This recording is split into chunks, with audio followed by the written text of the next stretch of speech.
আন্দোলনের দিক থেকে যদি দেখি তাহলে দেখব যে আন্দোলনের তিনটে পর্যায় এখনো পর্যন্ত দেখা যাচ্ছে।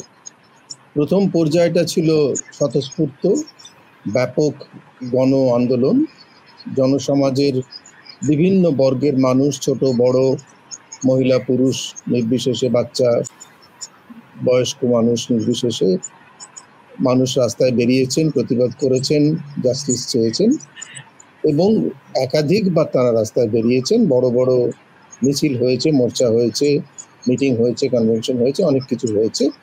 বেশিরভাগটাই ছিল স্বতঃস্ফূর্ত এবং বেশিরভাগটাই ছিল আর.জি. করের নির্যাতিতার বিচারের দাবিতে। এইটা প্রথম পর্যায় এবং এই পর্যায়টা সত্যি সত্যি একটা গণ আন্দোলনের পর্যায় ছিল। এটার মধ্যে আরেকটা বিষয় লক্ষণীয়, ওই সময়তেই পরিষ্কার হয়ে গিয়েছিল যে কেউই রাজনৈতিক দলের সরাসরি যোগ চাইছেন না। রাজনৈতিক দল এর মধ্যে প্রাধান্য করুক, এটা প্রাধান্য নিক, এটা কেউ চাইছেন না। কোনো রাজনৈতিক দলকেই জায়গা দেওয়া হচ্ছে না। এবং সেই পর্যায়ের একটা বড় দিক ছিল যে কোনো রাজনৈতিক দলই সেখানে খুব একটা সুবিধা করতে পারেনি। আন্দোলনকে, যাকে আমরা সহজ কথায় বলি, আন্দোলনকে একটা দিকে পরিচালিত করা, হয়তো একটু অন্যভাবে বললে হাইজ্যাক করা, সেসব করার সুযোগ হয়। দ্বিতীয় যে পর্যায়টা তৈরি হলো সেই পর্যায়টা হচ্ছে যেটাকে আমরা বলতে পারবো জুনিয়র ডাক্তারদের প্রথমে 5 দফা দাবি, দ্বিতীয় পরে 10 দফা দাবি নিয়ে জুনিয়র ডাক্তারদের ধর্ণা, অনশন মঞ্চ, বিশেষ করে ধর্মতলা পর্ব বলে যেটা আমরা পর্ব করি। এবং সেই পর্বেতে গিয়েই দেখা গেল যে রাজ্য সরকার একটু নড়েচড়ে বসলো। আমি ধর্মতলা পর্ব নয়, মানে জুনিয়র ডাক্তারদের দাবি দাওয়া নিয়ে রাজ্য সরকার নড়েচড়ে বসলো। মুখ্যমন্ত্রী নিজে, মুখ্য সচিব এবং আরো কয়েকজন তারা একটু উদ্যোগ নিলেন। তারা নানা মিটিং টিটিং করলেন, এই 10 দফা দাবির নানা দিক নিয়ে কথাবার্তা হলো। তারপরে সেটা কিছুটা মিটলো না। ধর্মতলা পর্ব তখন শুরু হলো। তারপরে একটা আমরণ অনশনের ডাক, যেটা পরবর্তীকালে দেখা গেল একটা রিলে অনশন হচ্ছে। সেই সময়তে কিছু রাজনৈতিক দল, বিশেষ করে বামেরা, তার মধ্যে ঢুকে পড়লেন, করে এক ধরনের একটা সাধারণ বিদ্রোহের একটা আওয়াজ তোলার চেষ্টা হলো। আমি পুজোর সঙ্গে একটা প্রতিযোগিতা, দুর্গাপূজার সঙ্গে একটা প্রতিযোগিতা তৈরির চেষ্টা হলো। এই সমগ্র পর্বটা গিয়ে শেষ পর্যন্ত দেখা গেল যে মমতা বন্দ্যোপাধ্যায়ের সঙ্গে তাদের প্রায় 2 ঘন্টার বেশি, 2 ঘন্টা 2.5 ঘন্টার মিটিং হয়ে একটা কিছু তৈরি হলো, যাতে শেষ হলো এবং ডাক্তারেরা কাজে ফিরে গেল। এইটাকে আমি বলতে পারি, এক অর্থে বলবো যে দ্বিতীয় পর্বের শেষ। দ্বিতীয় পর্বের বিশেষত্ব হচ্ছে যে দ্বিতীয় পর্বটা মূলত এবং প্রায় সবটাই জুনিয়র ডাক্তার ফ্রন্টের এবং তাদেরই দাবি দেওয়া নিয়ে কথোপকথন এবং আন্দোলনের কথা। তার মধ্যে জনসমাজের কিছু অংশ যোগ দিয়েছেন, সত্যি কথাই। কিন্তু যেটা খুব বড় বিষয় ছিল, যে বিষয়টা, দুটো বিষয় আসলে রাজ্যকর কাণ্ডের মধ্যে, 3টে বিষয় আছে। একটা হচ্ছে নির্যাতিতার বিচার নয়, নির্যাতিতাকে যে ধর্ষণ করে খুন করা হয়েছে সেই খুনি এবং ধর্ষকের বিচার, এবং ধর্ষক যদি একাধিক হয় তাহলে তাদের বিচার। দ্বিতীয় হচ্ছে পশ্চিমবঙ্গের ঘুণ ধরা স্বাস্থ্য ব্যবস্থার উন্নতি কি করে করা যায় তার একটা বিষয়ে কথোপকথন, দাবি দেওয়া, প্রয়োজন মতো আওয়াজ তোলা। সেই প্রসঙ্গে নানা ডাক্তার নানাভাবে সেখানে আওয়াজ তুলেছেন, চেষ্টাও করেছেন। আর তৃতীয় বিষয়, এবং সেটা সব থেকে বৃহত্তম বিষয়, সেটা হচ্ছে সাধারণভাবে পশ্চিমবঙ্গে শহরে, গ্রামে, মফস্বলে মেয়েদের চলাফেরা, মেয়েদের কর্মক্ষেত্রে সুরক্ষা এবং স্বাধীনতা, এইটার কি হবে এবং এর সম্পর্কে কংক্রিটলি কি জিনিস করা দরকার আছে রাষ্ট্রের তরফ থেকে, সমাজের তরফ থেকে, এই নিয়ে কথোপকথন এবং আলোচনা, কথাবার্তা। প্রথম পর্বে 3টে জিনিসই ছিল, 3টে জিনিসই বিশেষ করে ছিল, যদিও আর.জি. করের নির্যাতিতার, ধর্ষক খুনির বিচারের দাবিটাই সব থেকে প্রথমে ছিল এবং সেটাই খুব স্বাভাবিক। দ্বিতীয় পর্যায়ে স্বাস্থ্য ব্যবস্থার, ঘুণ ধরা স্বাস্থ্য ব্যবস্থার প্রতিকারের কথাবার্তা যে ছিল না তা নয়, কিন্তু দাবিগুলোর মধ্যে সেইটা প্রায়োরিটিতে ছিল না। জুনিয়র ডাক্তারদের নিজস্ব কিছু দাবি ছিল, কিছু কলেজের ইউনিয়নের ইলেকশন করা, কিছু কিছু কমিটিতে তাদের প্রতিনিধিত্ব তৈরি করা, এগুলো সবই জরুরি, কোনো সন্দেহ নেই। কিন্তু দাবিটা মূলত জুনিয়র ডাক্তারদের নিজস্ব দাবি হিসেবে তৈরি হলো।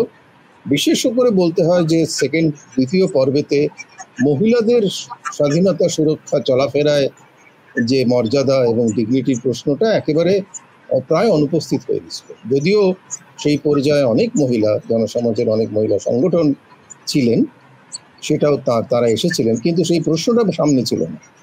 ইনফ্যাক্ট নানাভাবে তারা একটু সরেও গিয়েছিল। এখন একটা তৃতীয় পর্যায়ে হয়েছে। তৃতীয় পর্যায়টা আমি বলতে পারি এইটুকুই যে আস্তে আস্তে একটা তৃতীয় পর্যায় তৈরি হচ্ছে বলে আমরা দেখছি।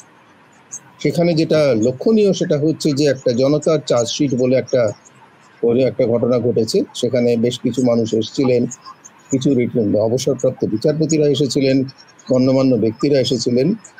এখন এই কথা শুনতে পাচ্ছি যে অনেকগুলি সংগঠন বা সংস্থা এক জায়গায় হয়ে একটা অভয়া মঞ্চ তৈরি হয়েছে, যে মঞ্চটা অদলীয় কিন্তু রাজনৈতিক মঞ্চ, যাদের মূল কথাবার্তা কিন্তু মেয়েদের সুরক্ষা, স্বাধীনতাকে ঘিরে। সেই অভয় মঞ্চের কথাবার্তা কিন্তু শুধু ডাক্তারদের নিজস্ব প্রয়োজনীয় বিষয়গুলোকে ঘিরে নয়, মেয়েদের সুরক্ষা, স্বাধীনতাকে ঘিরে।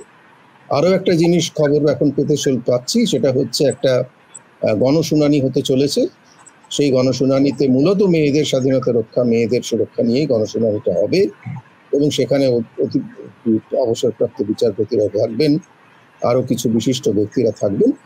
এই পর্যায়টা যেটা আস্তে আস্তে তৈরি হচ্ছে, এটা একটা বলতে পারি যে প্রথম পর্যায় হচ্ছে একটা বিশাল গণ আবেগের পর্যায়।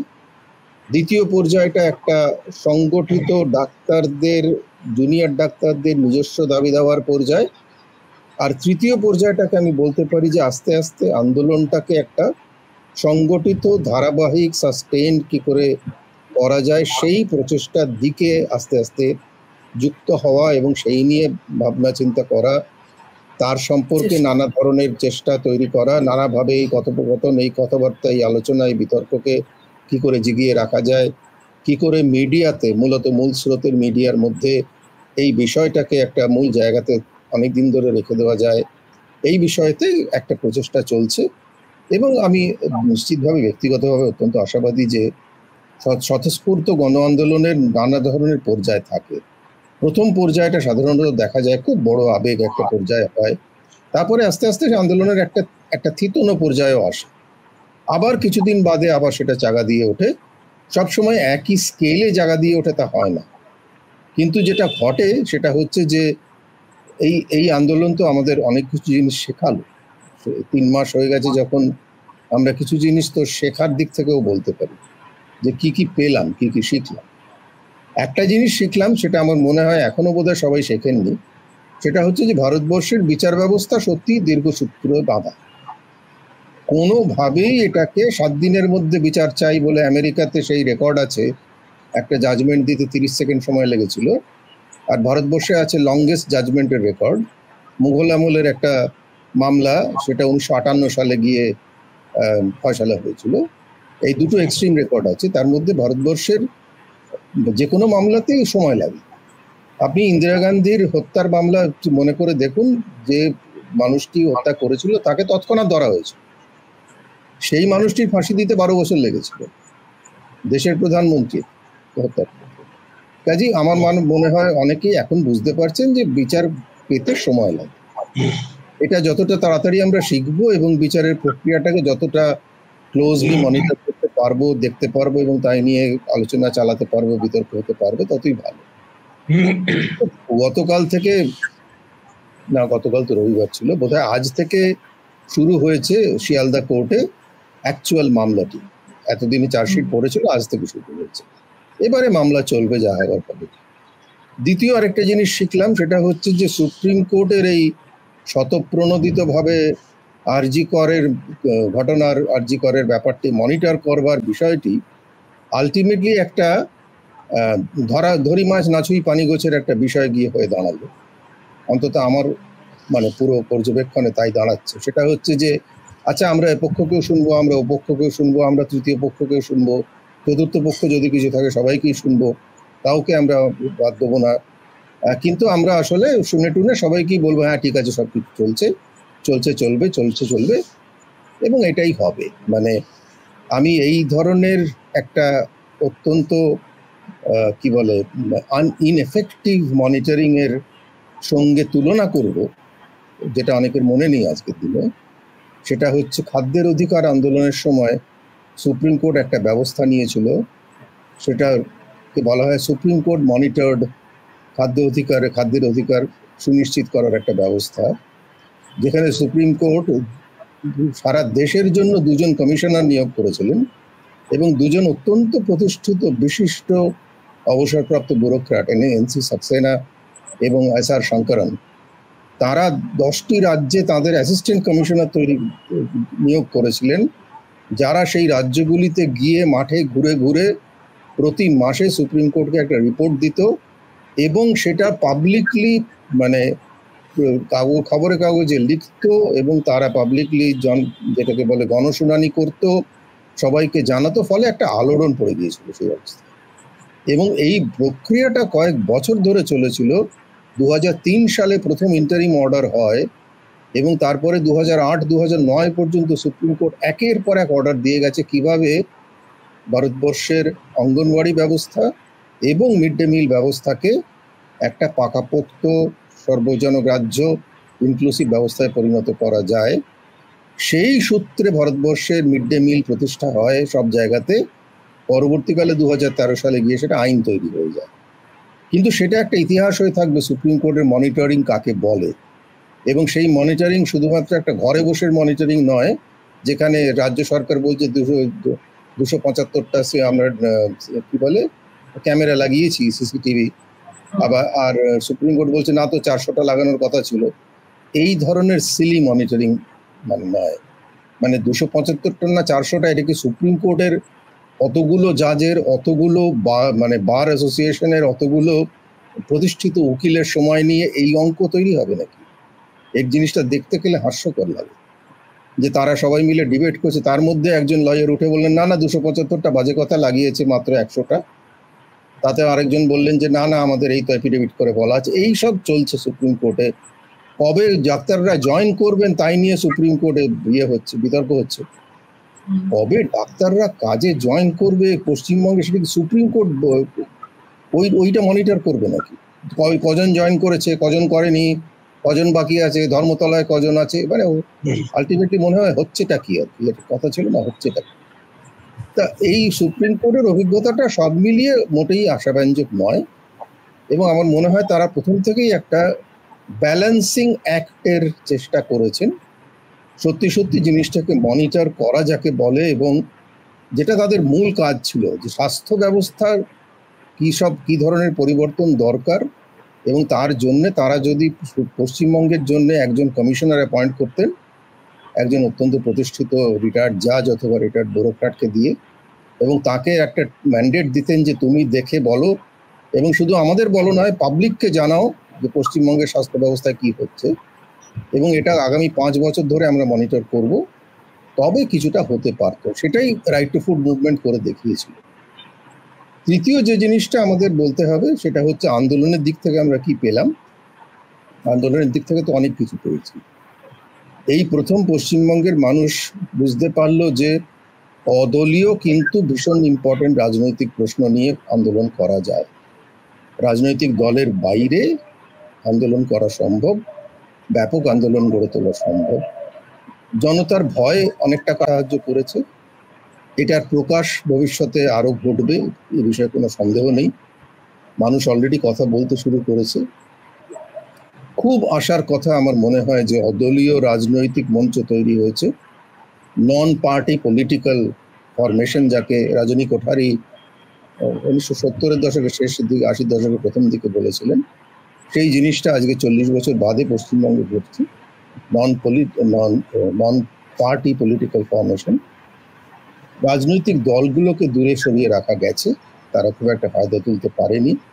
বিশেষ করে সাম্প্রদায়িক শক্তি তো একেবারেই ফায়দা তুলতে পারেনি, যেটা আমাদের কাছে খুবই গুরুত্বপূর্ণ বিষয়। আমার কাছে খুব আশাব্যঞ্জক বিষয় সেটা হচ্ছে যে মেয়েদের প্রশ্নটা আস্তে আস্তে আবার ফিরে আসছে, বিশেষ করে বহু জনসমাজের সংগঠন এক জায়গায় হয়ে এই প্রশ্নটাকে আবার তুলছেন। আমার মনে হয় এখন কিছুদিন একটা ওই মানে ধিকি ধিকি করে আগুন জ্বলবে যে বলে, সেইভাবে আগুন কিন্তু জ্বলবে, এমন নয় যে আগুন নিভে গেছে বা নিভে যাবে। তার তার তার রিফ্লেকশন বা তার প্রতিফলন আমরা দেখতে পাচ্ছি।